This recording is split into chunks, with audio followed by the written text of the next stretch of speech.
Good evening.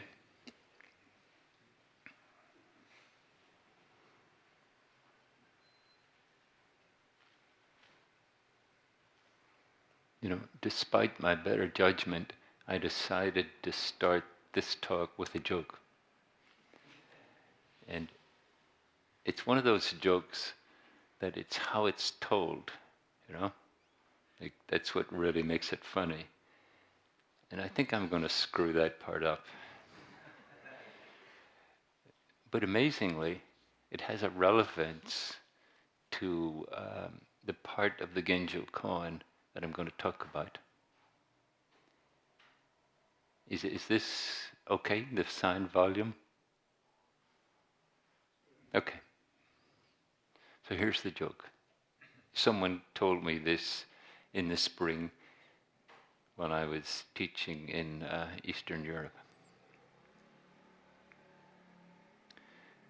Two people are chatting, and then one of them says, I just got myself this absolutely marvelous house. It's on a hill, and from my living room window, I can see, like right across the bay, I can see the whole way over to Oakland. And it's a marvelous view. And the other person said, well, I don't live on a hill. However, when I go into my backyard, I can see the moon. That was a joke.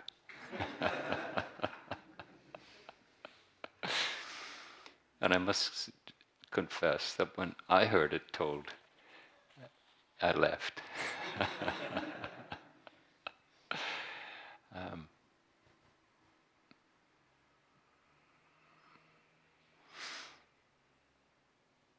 So, enough of that. But hopefully, when we get to the part with moon and moonlight, you'll have some happy association. I've read this in the material of the Genjo Koan, the different translations, different commentaries, and it's marvelous how different they are. Like, I was reading one part, and I was thinking, oh, well, this is the classic part where this symbolizes this in a metaphorical way, and here's the consequence of that symbolization. And then I read one of the footnotes to that section, and the commentator, the author of that commentary, said, and this is not how that's usually thought of. The usual metaphor does not apply here. So, still, maybe our life is like that, It's a puzzle, We all have our own point of view.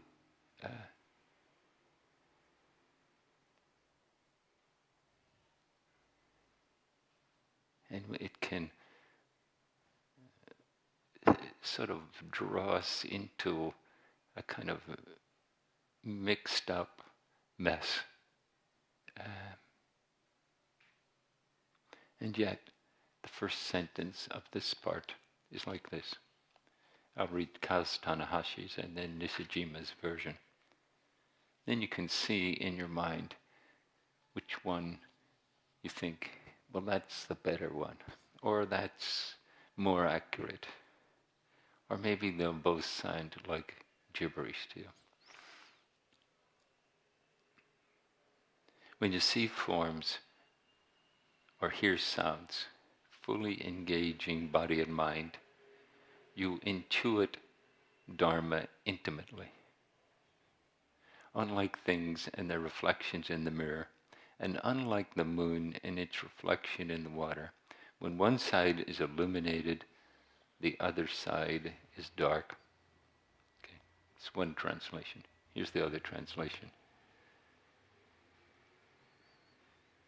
When we use the whole body and mind to look at forms, and when we use the whole body and mind to listen to sounds, even though we are sensing them directly, it is not like a mirror's reflection of an image. It's not like a mirror's reflection of an image, and it's not like water and the moon. While we are experiencing one side, we are blind to the other side.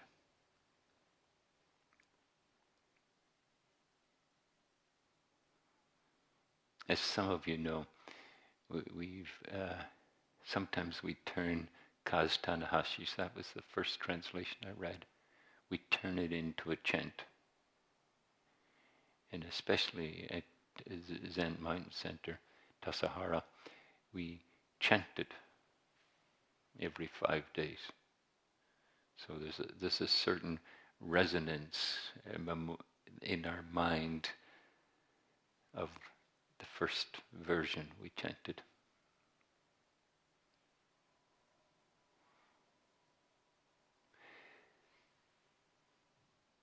When you see forms or hear sounds fully engaging body and mind, you intuit Dharma intimately.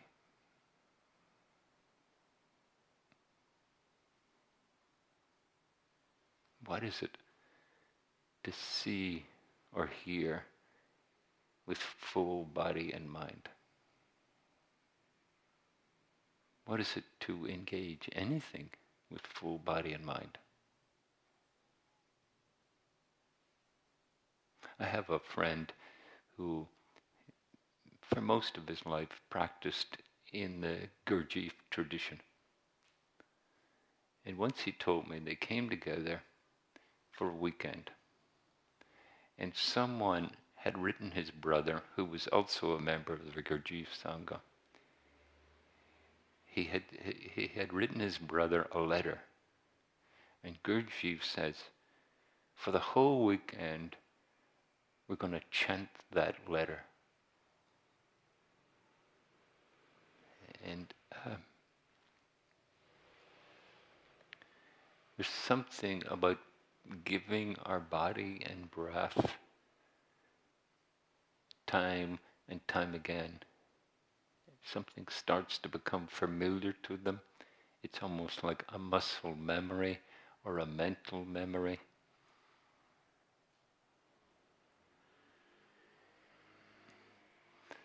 And we learn, experientially we learn something about whole body and mind participation.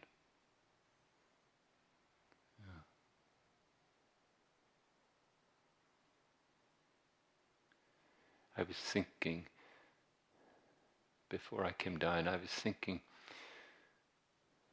that we have terms like be wholehearted about it, or a term I was using a couple of weeks ago, when it touches your heart. There's a way in which that whole body and mind participation or engagement or maybe even non-separation can arise spontaneously. It's like the moment has a certain palpable authority and we feel it.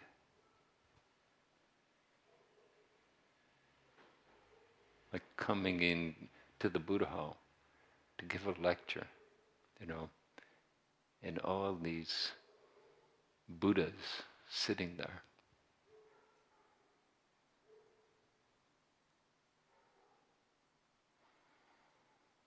It has a kind of exemplifying body and mind, full body and mind participation.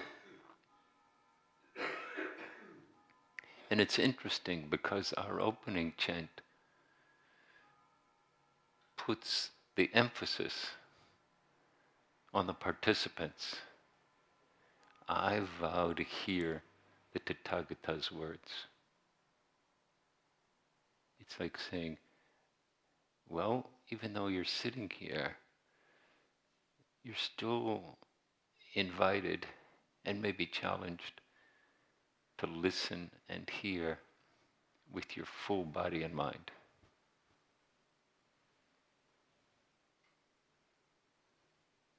And in a way, the Genjo Koan is the koan of full body and mind participation. You know?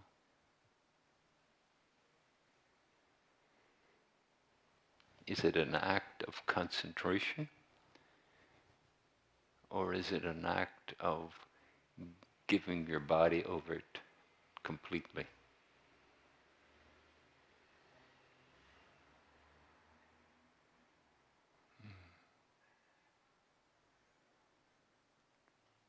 Is it opening up to the wonder that's already present? Or is it reminding yourself how ephemeral and transient existence is?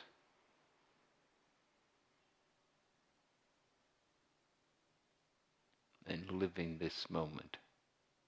Like I saw somewhere an ad for a course of having 1 year to live. So I assume on the course, that's the theme. If you had 1 year to live, how would you live it?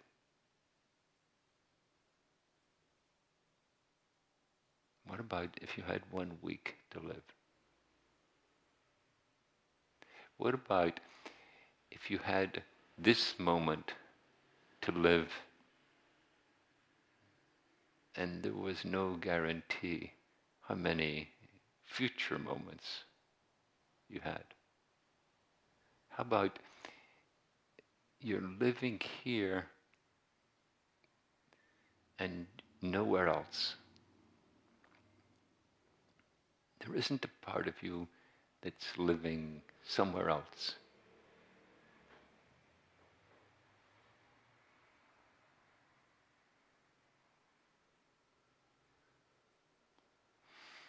So that's my notion of what Dogen is trying to say to us. You know? And I'm sort of charmed by the way Kaz Tanahashi says, and in that state you intuit Dharma intimately. You intuit the nature of what is. You intuit this is where my life is happening. Seeing what I'm seeing, hearing what I'm hearing, feeling what I'm feeling, thinking what I'm thinking. This is being fully alive. This is it.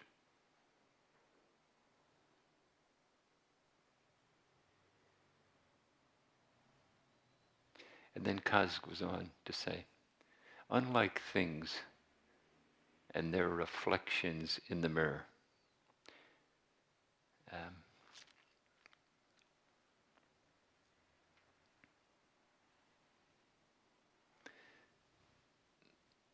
this simple,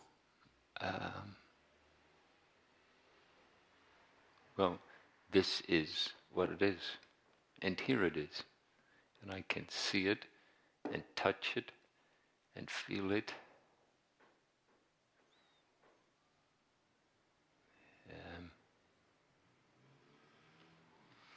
This object enters through the sense doors, and they create an image, like a mirror creates an image. And if you take away the object, the thing, there is no experience. If you take away the sense doors, there's no experience. And he says, unlike that, unlike the moon and its reflection in the water,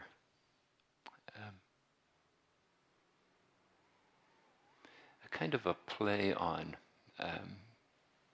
often the metaphor, which one of the other commentators debunked, the metaphor is that the moonlight illuminates the moment. It brings it into experience, makes it available for experience.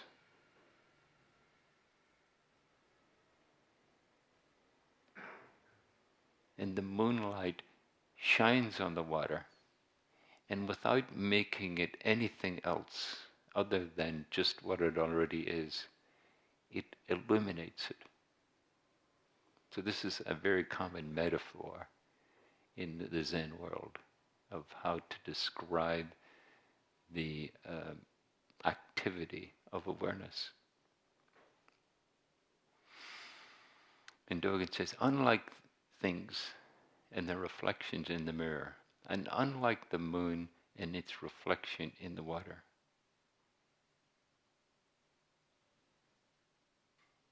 and then as good Buddhists, most of us know, well, form is emptiness and emptiness is form.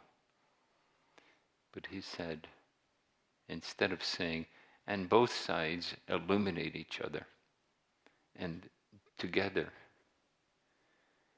like the object in the mirror, they create a relationship. He says, no, quite the opposite. When one side is illuminated, the other side is dark.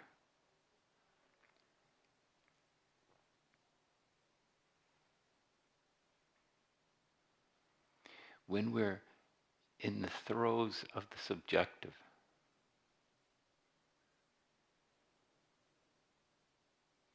when we're living in a house that we built on a hill and have created the possibility of seeing across the bay, when that side is illuminated, the products of our individual and collective efforts create the world. They create a version of reality. And we tend to get caught up in that.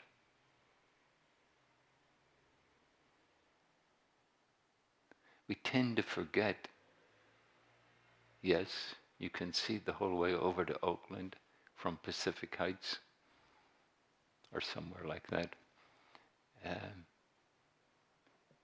But you can see the moon.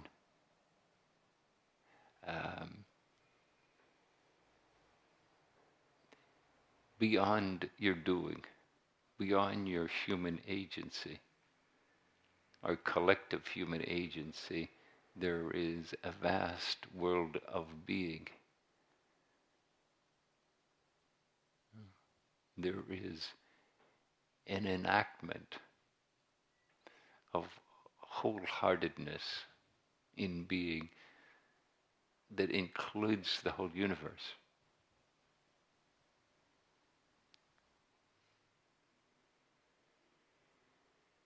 I read an article about a month ago, and it was saying maybe this Webb telescope, in giving us, it's contradicting our notions of how the universe came into being. Maybe we're going to have to make up a new story. And the author of the article never got beyond maybe. Just saying, well, this doesn't seem to fit inside our definition of reality.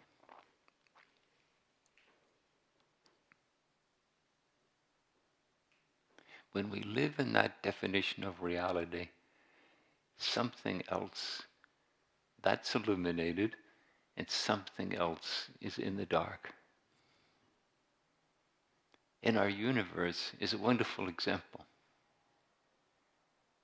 For 83% of the universe, according to the article I read, is dark matter.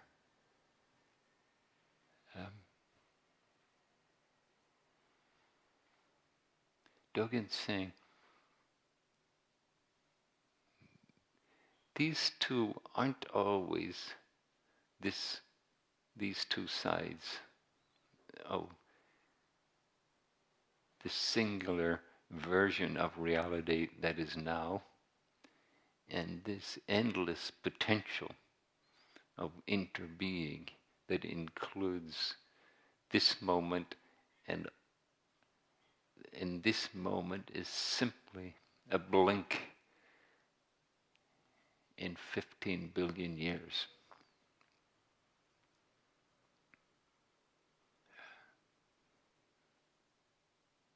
And when we open up to that,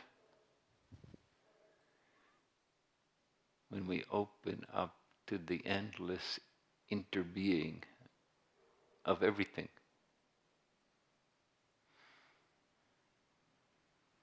maybe singularity of our individual being and our collective individual being is not so relevant.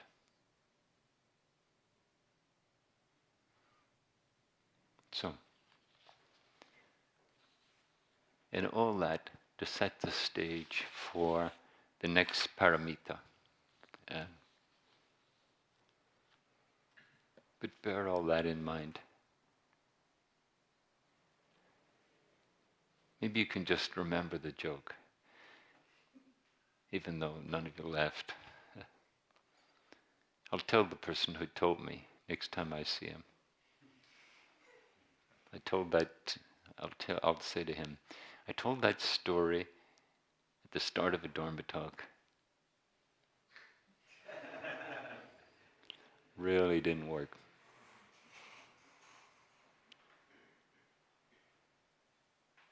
So Sila, Sila as an internal process, we can think of it as cultivating virtue, as an interbeing, a contextual, interpersonal being, or maybe beyond the interpersonal, interbeing, including all forms of being. What we might think of as ethical conduct.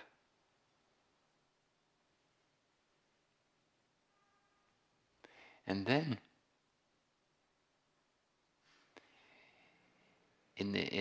from the context of awakening, what is the Sila of awakening?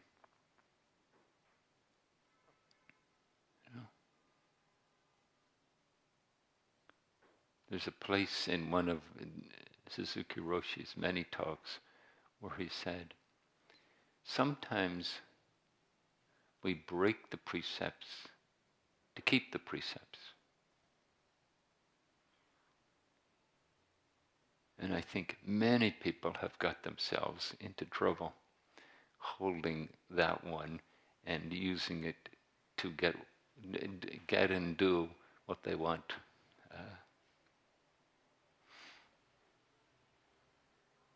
But this notion, what promotes awakening? There's a term in Pali, samma. And usually, very interestingly, I think it's very interesting, that in English we translate it as right. And the more accurate translation is appropriate.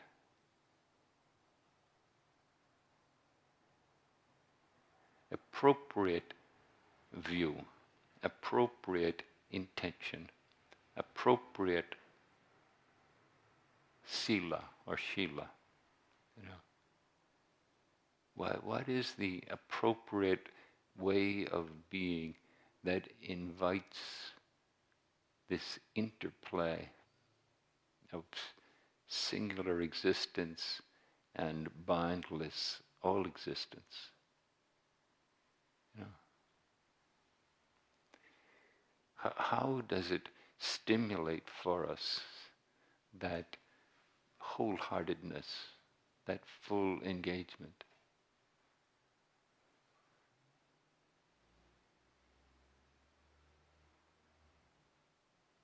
What's coming to mind is thinking of sports fans watching their favorite team play, you know, and with how exuberant they are when their team scores or wins. You know.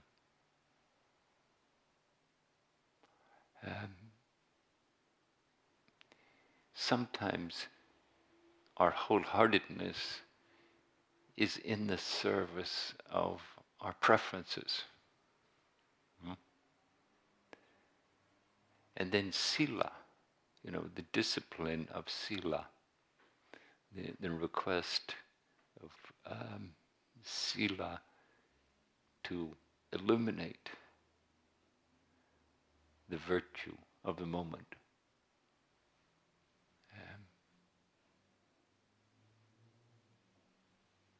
And yet Dogen is saying, please don't forget, when one side's illuminated, the other side's darkened. You know, I think of it as we conduct ourselves in this karmic world. The very nature of how we conduct ourselves as humans has a dualism to it. You know?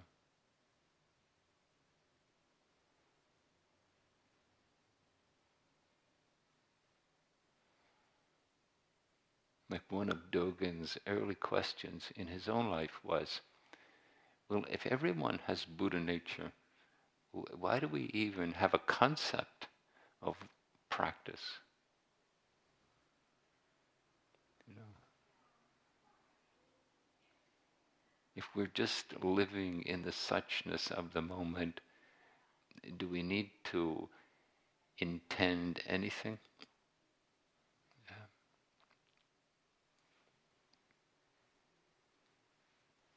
And then he goes on in his fascicle and he says, to study the way. And I've read somewhere where that word study, that it comes from the word to do, to learn by doing. You know, when we study the way, when we're learning by doing the way, learning what the way is, learning the Sila, the Shila of the way. To study the way is to study the self. And so each week in the class, I set up reflections. I'll read to you maybe some or maybe all of what I wrote. Spend some time considering how your perspective of Sila or Shila may be influenced by your family, your childhood religion, or your culture. Talk to someone from a different cultural background and explore the similarities and differences in how ethics is viewed in your two cultures.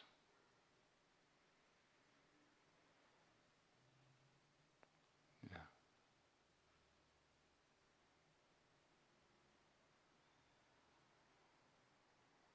To think of ourselves as the product of conditioning.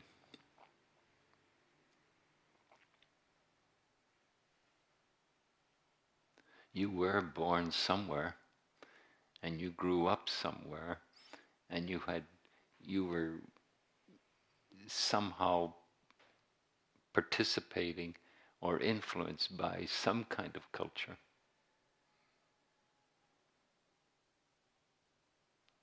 You were raised in some kind of environment.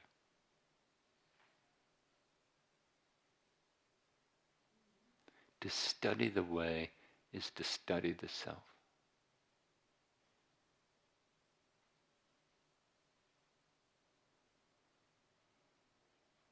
Not to say, the influences on you were wonderful or shameful. Not to parse it into good or bad, but rather to hold this notion of what's crafted by our karmic life, and then this vast, endless potential of interbeing. And how we can play with it just by talking to another human being who came from a different culture.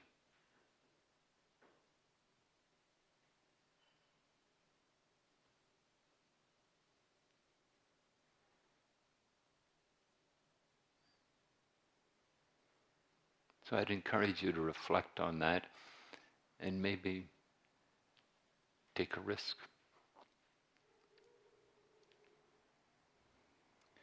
In the chaplaincy course that I co-teach, we often will say, and go to a religious service in some religion that you've never been to.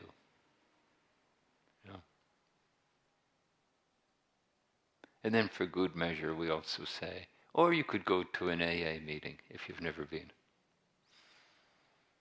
Somewhere where humans engage in a heartfelt, in a wholehearted way.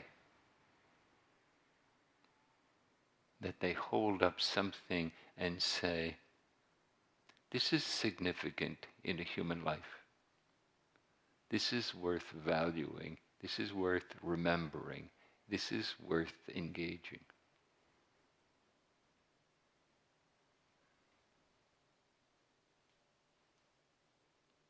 And then the second reflection. Consider the inner process of practice. And how do you respond to the requests it makes of you? What I was trying to get at there was, if you were to fully do your notion of practice, what would that look like? What does it ask of you?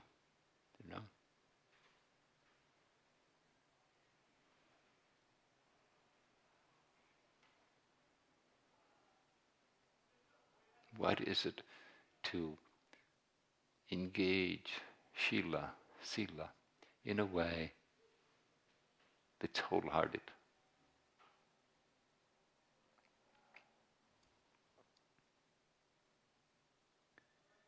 Sometimes I think that we're afraid to ask that question because of what our own answer might be.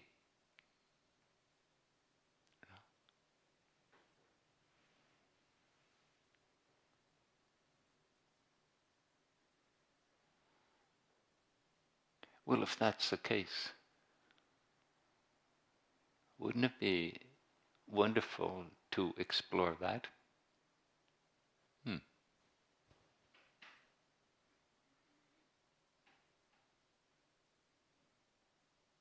Am I setting the practice up in such a lofty way that I'm already intimidated? Or that I'm already incapable of doing it?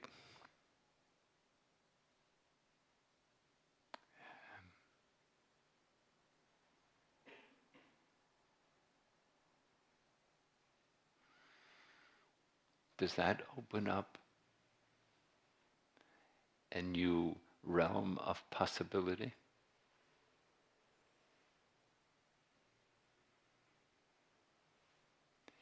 Is wholehearted something that we just do in extreme or very unusual circumstances?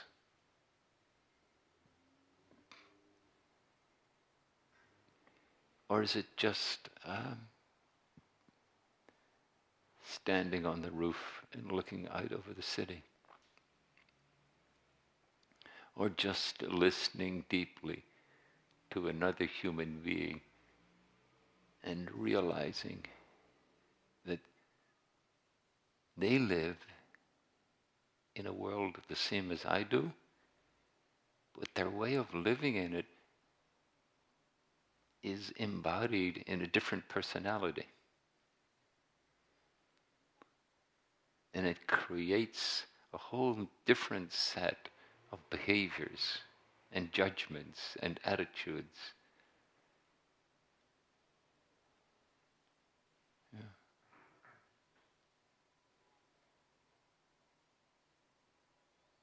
And I would say to you that when we start to think and feel like this, the Genjo Koan comes alive.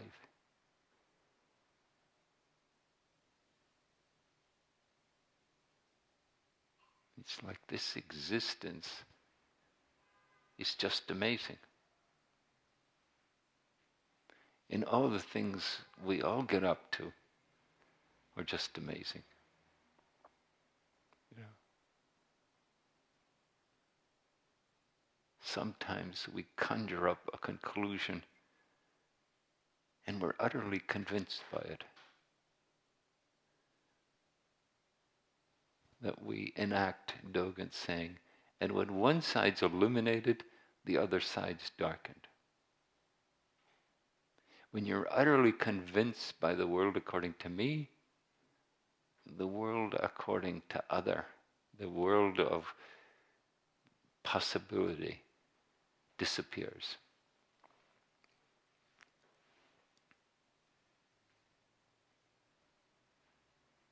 What does it take the inquiry of Sila, the inquiry of the Genjo Koan, and witness it play itself out in being zazen? You know? When a certain thought or image or feeling arises and snatches your awareness and pulls you into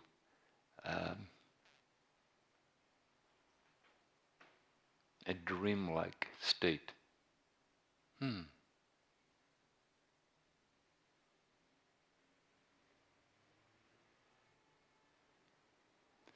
What is the intimate workings of being that we study then? What is it to hold that and learn from it?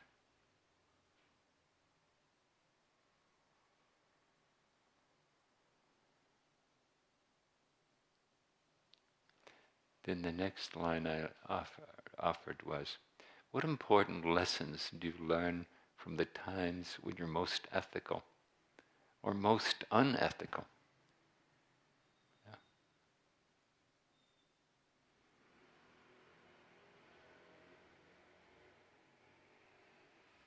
Sometimes we learn so much from our so-called mistakes, our so-called inappropriate behavior.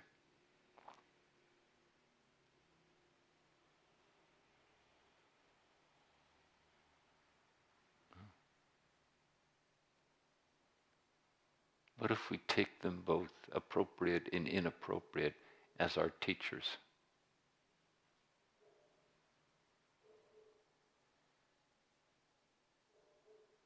Will we get lost in a reckless selfishness?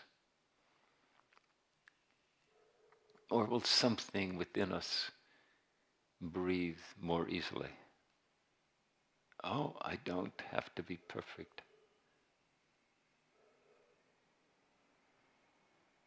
just me as I am, is worthy of wholeheartedness.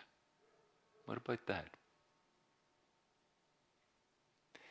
And then the last one, just for good measure, I added, each morning, consider what actions or behaviors could remind you how to engage the day that you're about to be part of. Okay, so thank you.